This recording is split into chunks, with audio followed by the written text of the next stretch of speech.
Transients in Arcadia. There is a certain hotel on Broadway that is very pleasant in the summer. Not many people have heard about it. It is wide and cool. Its rooms have walls of dark wood. There are green trees around it and soft winds. It has all the pleasures of mountain living and none of the pains.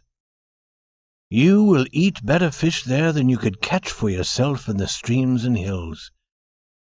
You will have better meat than a hunter brings home from the forest.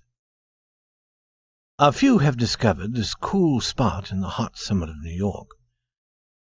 You will see these few guests eating dinner in the hotel restaurant. They are happy to be there, and happy to know that they are very few. They feel especially wise because they have found this delightful place. More waiters than necessary are always near. They bring what is wanted before anyone asks for it. The pleasing distant noise of Broadway sounds like running water in a forest. At every strange footstep, the guests turn quickly and look. They are afraid that the restless pleasure-seekers will find their hotel and destroy its pleasant quiet. And so these few live during the hot season. They enjoy the delights of mountain and seashore. All is brought to them in their Broadway hotel. This summer, a lady came to the hotel giving this name: Madame Eloise d'Arcey-Beaumont. The name was like a name in the story of a great romance. And Madame Beaumont was the kind of lady the Hotel Lotus loved. She was beautiful, and her manner was very fine. Everyone wished to serve her. The other guests believed that, as a guest, she was perfection. This perfect guest did not often leave the hotel. In this, she was like the other guests of the Hotel Lotus. To enjoy that hotel, one needed to forget the city. New York might have been miles away. At night, sometimes one might go out, but during the hot day one remained in the cool shade of the Lotus. Madame was alone in the Hotel Lotus. She was alone as a queen is alone because of her high position. She rose from bed late in the morning. She was then a sweet, soft person who seemed to shine quietly. But at dinner she was different. She would wear a beautiful dress. I cannot find words fine enough to tell about it. Always there were red flowers at her shoulder. When the head waiter saw a dress like this, he met it at the door. You thought of Paris when you saw it, and of the theatre, and of old romances. A story about Madame Beaumont was told among the guests in the Hotel Lotus. It was said that she was a woman who had travelled all over the world. It was said that she knew the most important people everywhere. It was said that in her white hands she held the future of certain nations. It was no surprise, they said, that such a lady should choose the Hotel Lotus. It was the most desirable and the most restful place in America during the heat of summer. On the third day of Madame Beaumont's stay in the hotel, a young man entered as a guest. His clothes were quiet, but good. His face was pleasant. His expression was that of a man who had travelled and could understand the world.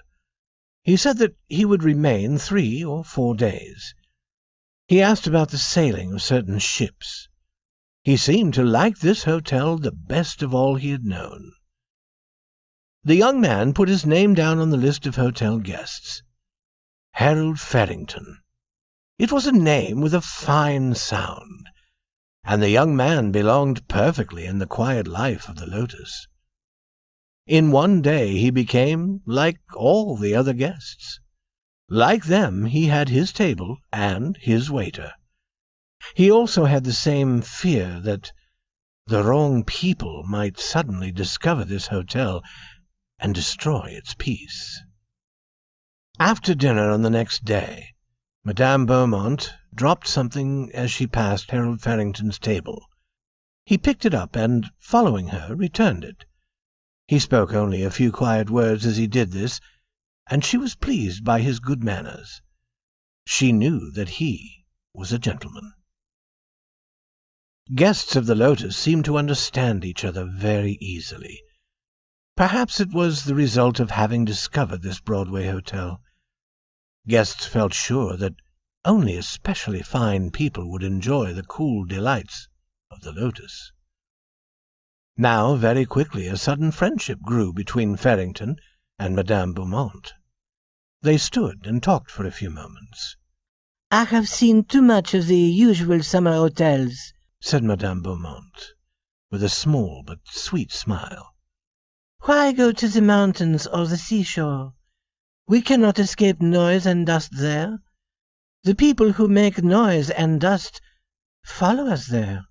"Even on the ocean," said Farrington sadly. "Those same people are all around us. What shall we do when they discover the Lotus?" "I hope they don't discover the Lotus this week," said Madame. "I only know one other place I like as well. It is the beautiful home of a prince in the mountains in Europe." "The best people," said Farrington, "are seeking for the quiet places, like this one, where they can escape the crowds." "I promise myself 3 more days of this delightful rest," said Madame Beaumont. "The next day my ship sails." Harold Farrington's eyes showed that he was sorry. "I, too, must leave then," he said. "But I am not sailing for Europe." "We cannot stay here forever, though it is so delightful," said Madame Beaumont. "I like it better than my usual life, which is too full of people. I shall never forget my week in the Hotel Lotus." "Nor shall I," said Farrington in a low voice. "And I shall never like the ship that carries you away." On their last evening, the two sat together at a little table. A waiter brought them something cool to eat.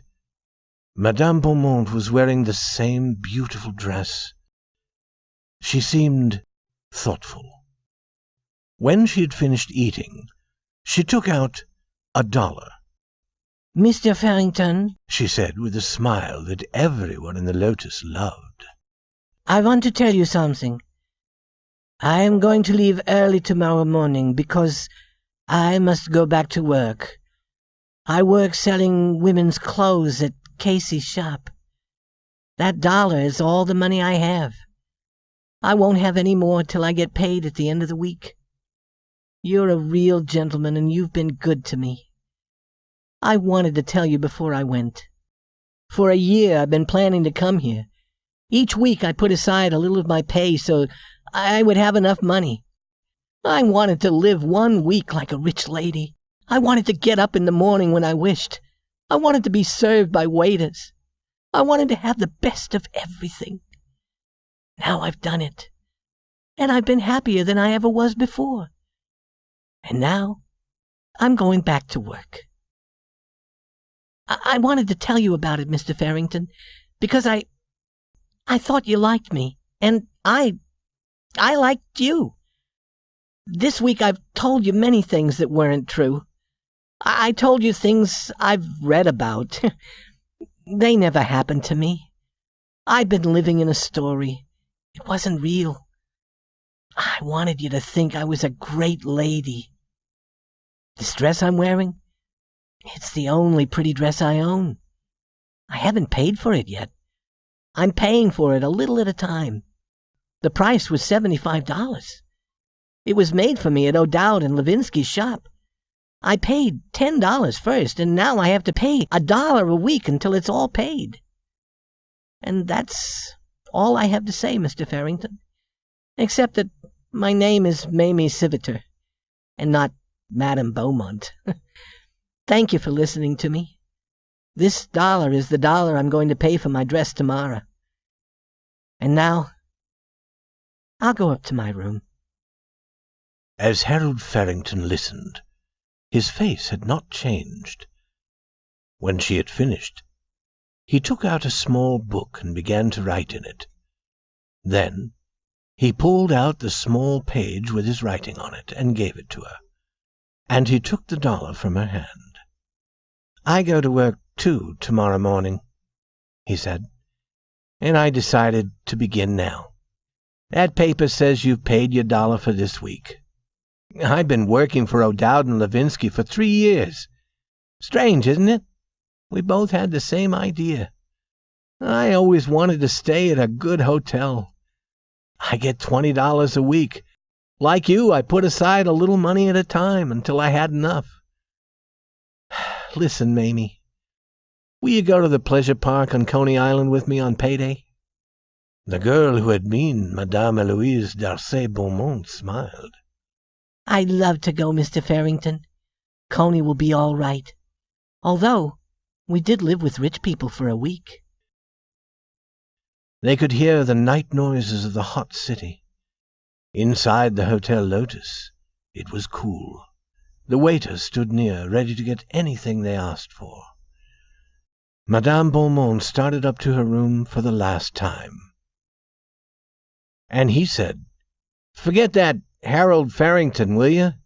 McManus is the name. James McManus. Some call me Jimmy." "Good night, Jimmy," said Madame.